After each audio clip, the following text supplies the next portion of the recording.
Hello friends, स्वागत है आप लोग का हमारे YouTube channel Astra online classes में। आज के इस वीडियो में हम बिहार डीएलएड एंट्रेंस एग्ज़ाम 2025 के लिए आप लोग को जो है केमिस्ट्री से, जो कि पिछले वीडियो में हमने विभिन्न प्रकार की अभिक्रियाएं, जो कि संयोजन अभिक्रिया है, वियोजन अभिक्रिया, विस्थापन अभिक्रिया, द्विविस्थापन अभिक्रिया और भी अन्य सारे अभिक्रियाओं को देखा था, जो कि आपके सिलेबस से रिलेटेड है। और नेक्स्ट हम पॉइंट यहाँ पर देखने वाले हैं उपचयन और अपचयन, यानी कि ऑक्सीडेशन और रिडक्शन को, और इसे अच्छी तरह से समझेंगे भी, तो वीडियो को अंत तक ज़रूर देखें। और इसके बाद जो है इसके बाद आप लोग को जो इस चैप्टर का ऑब्जेक्टिव क्वेश्चन भी करा दिया जाएगा, ताकि ऑब्जेक्टिव भी आप लोग का कैसे आता है वो भी मालूम चल जाए। तो सबसे पहले हम जो है इसको थ्योरी को समझेंगे। तो उपचयन एवं अपचयन, यानी कि ऑक्सीडेशन और रिडक्शन। तो सबसे पहले उपचयन, जिसे हम लोग ऑक्सीकरण भी कहते हैं और इंग्लिश में इसे ऑक्सीडेशन कहते हैं, इसे समझते हैं। तो यह क्या होता है, ऑक्सीकरण क्या होता है, फिर उपचयन क्या होता है, कि जब किसी पदार्थ में ऑक्सीजन की वृद्धि होती है, यानी कि ऑक्सीजन का योग होता है और हाइड्रोजन की कमी होती है, ह्रास होता है, तब उससे उपचयन कहते हैं या फिर ऑक्सीकरण कहते हैं। तो ये क्या होता है, ये ऑक्सीजन का योग कैसे होता है और हाइड्रोजन की कमी कैसे होती है, सब कुछ यहाँ पर हम समझते हैं। तो सबसे पहले यहाँ पर दिया हुआ ऑक्सीजन का योग, यानी कि संयोग, तो इसे हम लोग देखते हैं। तो देख सकते हैं यहाँ पर कुछ रिएक्शन दिए हुए हैं, जिसमें कि ऑक्सीजन का योग हो रहा है, यानी कि ऑक्सीकरण की प्रक्रिया हो रही है।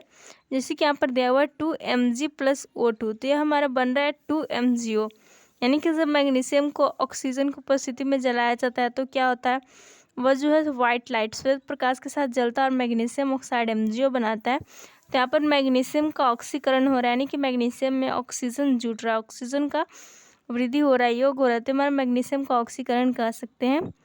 और नेक्स्ट यहाँ पर कार्बन+O2 है, तो कार्बन+O2 CO2 बन रहा है। यहाँ पर कार्बन का उपचयन हो रहा है, या फिर कहें तो ऑक्सीकरण हो रहा है, या फिर ऑक्सीडेशन हो रहा है। और यहाँ पर नेक्स्ट सल्फर+O2, यानी कि यहाँ पर O2 क्या, ऑक्सीजन है, तो सल्फर जो है ऑक्सीजन, दोनों जो है क्रिया कर क्या बना रहे हैं, SO2 बना रहे हैं। तो यहाँ SO2 हमारा क्या हो जाता है, गंधक हो जाता है, सल्फर को हम लोग गंधक कहते हैं। तो गंधक यानी कि सल्फर का उपचयन हो रहा है। नेक्स्ट है यहाँ पर 4Na+O2 goes to form 2Na2O, तो यहाँ पर क्या हो रहा है, सोडियम का उपचयन हो रहा है, ऑक्सीकरण हो रहा है।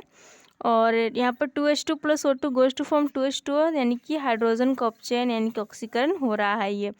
अब नेक्स्ट हम देख लेते हैं हाइड्रोजन की कमी क्या होता है, यानी कि हमारा जो ऑक्सीकरण है, इसका परिभाषा ये है कि जब किसी पदार्थ में ऑक्सीजन का वृद्धि हो, योग हो, या फिर हाइड्रोजन की कमी हो, तो उसी को हम लोग कहते हैं ऑक्सीकरण अभिक्रिया। तो हाइड्रोजन की कमी में क्या हो जाता है, देख सकते हैं यहाँ पर दिया हुआ है यहाँ पर reaction, H2S+Cl2 goes to form HCl+S, यानी कि H2S का यहाँ पर उपचयन हो रहा है, यानी कि ऑक्सीकरण हो रहा है। इसमें हाइड्रोजन सल्फाइड जो है क्लोरीन से क्रिया कर क्या बना रहा है, हाइड्रोक्लोरिक गैस बना रहा है और सल्फर बना रहा है। तो H2S से क्या हो रहा है, देख सकते हैं यहाँ पर बताया जा रहा है H2S से हाइड्रोजन हट रहा है, और इसलिए यह जो है उपचयन, यानी कि ऑक्सीकरण अभिक्रिया है, यानी कि H2S से जो है यहाँ पर हाइड्रोजन हट रहा है, हाइड्रोजन की कमी हो रही है, और ये Cl के साथ यहाँ पर जाकर जुट गया और सल्फर बाहर हो गया, जिससे हम कह सकते हैं एक ऑक्सीकरण अभिक्रिया है।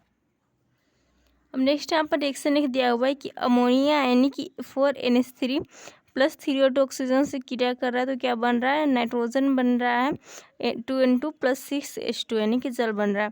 तो यहाँ पर क्या हो रहा है, NH3 का उपचयन हो रहा है, क्योंकि यहाँ से देख सकते हैं हाइड्रोजन नाइट्रोजन के साथ जो है हट जाता है और यहाँ पर जाकर ऑक्सीजन के साथ क्रिया कर रहा है, यानी कि नाइट्रोजन से हट रहा है, इसलिए यह हमारा ऑक्सीकरण क्रिया हो गया, हाइड्रोजन की कमी हो रही है। और नेक्स्ट इसी तरह यहाँ पर एग्जाम्पल दिया हुआ है MnO2+4HCl goes to form MnCl2+2H2O+Cl2, तो यहाँ पर भी जो क्लोरीन से हाइड्रोजन हट रहा है, तो जिस तत्व से, मतलब जिसके साथ हाइड्रोजन रहेगा और उससे हटेगा, तो हम कहेंगे HCl का, यानी कि उसी तत्व का उपचयन हो रहा है, यानी कि ऑक्सीकरण हो रहा है। इसी तरह से आपका ऑब्जेक्टिव क्वेश्चन पूछे जाते हैं। अब नेक्स्ट है यहाँ पर अपचयन, यानी कि अवकरण भी जिसे कहता है, अवकरण अभिक्रिया या फिर रिडक्शन। तो ये क्या होता है, तो जब किसी पदार्थ में हाइड्रोजन की वृद्धि होती है या ऑक्सीजन की कमी होती है, तो उसे हम लोग अपचयन कहते हैं, यानी कि यहाँ पर जो है ऑक्सीकरण का उल्टा अवकरण हो गया आपका, जिसमें कि अवकरण में क्या हो रहा है, किसी पदार्थ में हाइड्रोजन की वृद्धि हो रही है, हाइड्रोजन बढ़ रहा है और ऑक्सीजन की कमी हो रही है, तो उसे हम लोग अपचयन कहते हैं। जैसे कि यहाँ पर एग्जाम्पल रिएक्शन के माध्यम से बताया जाए, सबसे पहले हाइड्रोजन का योग को यानी कि संयोग को। तो इसमें क्या हो रहा है कि हाइड्रोजन गैस जो क्लोरीन से अभिक्रिया कर हाइड्रोजन क्लोराइड बनाता है, यानी कि H2+Cl2 गोज़ टू फॉर्म यहाँ पर 2HCl बन रहा है। तो हाइड्रोजन क्लोरीन के साथ जुट रहा है, यानी कि यहाँ पर हाइड्रोजन का योग हो रहा है और HCl बन रहा है। तो हम कहेंगे कि यहाँ पर क्लोरीन का क्या हो रहा है, अवकरण हो रहा है, अपचयन हो रहा है। ओके। और नेक्स्ट यहाँ पर हाइड्रोजन आयोडीन के साथ क्रिया करके H2+I2 goes to form 2HI बन रहा है, यानी कि जिसके साथ हाइड्रोजन जुटेगा तो उसी तत्व का यहाँ पर अपचयन होगा। और जिस तत्व से हाइड्रोजन हट रहा था, पिछली हमने देखा ऑक्सीकरण में, तो जिस तत्व से हाइड्रोजन हट रहा था उसी का ऑक्सीकरण हो रहा था। तो इसे ही आप लोग याद रखना है, यही आपके लिए इम्पॉर्टेंट है। अब नेक्स्ट यहाँ पर और भी एग्जाम्पल दिया हुआ है, नीचे देख सकते हैं।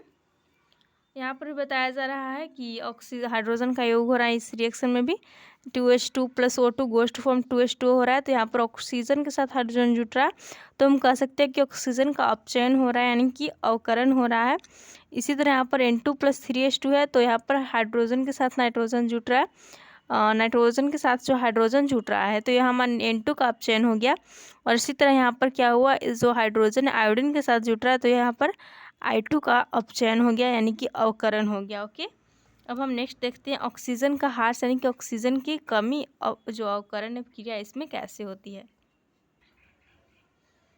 तो देख सकते हैं यहाँ पर एक जो रिएक्शन दिया हुआ है कि CuO+H2, यानी कि जब हम कॉपर ऑक्साइड को हाइड्रोजन के साथ क्रिया करते हैं, उसमें हम प्रवाहित करते हैं, तो क्या होता है, यहाँ पर दिया हुआ लाल भूरे रंग का कॉपर धातु बनता है, Cu बनता है, प्लस में H2 यानी कि जल प्राप्त होता है। तो यहाँ पर हमारा ऑक्सीजन की कमी हो रही है, यानी कि क्या हो रहा है, ऑक्सीजन जो CuO यानी कि जो कॉपर है इससे जो है देख सकते हैं अलग हो रहा है, Cu अलग हो जा रहा है और H2 के साथ जाकर जुड़ जा रहा है।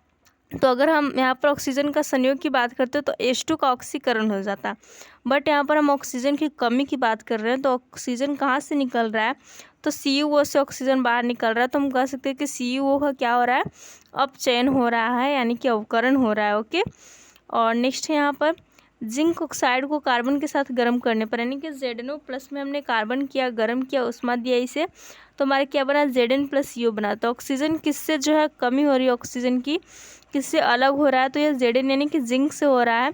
तो हम कह सकते हैं कि जिस तत्व से हटेगा उसी का यहाँ पर अवकरण होगा। तो यहाँ पर अवकरण या अपचयन सेम होता है, तो यहाँ पर ZnO का क्या हो रहा है, अपचयन हो जा रहा है। ओके।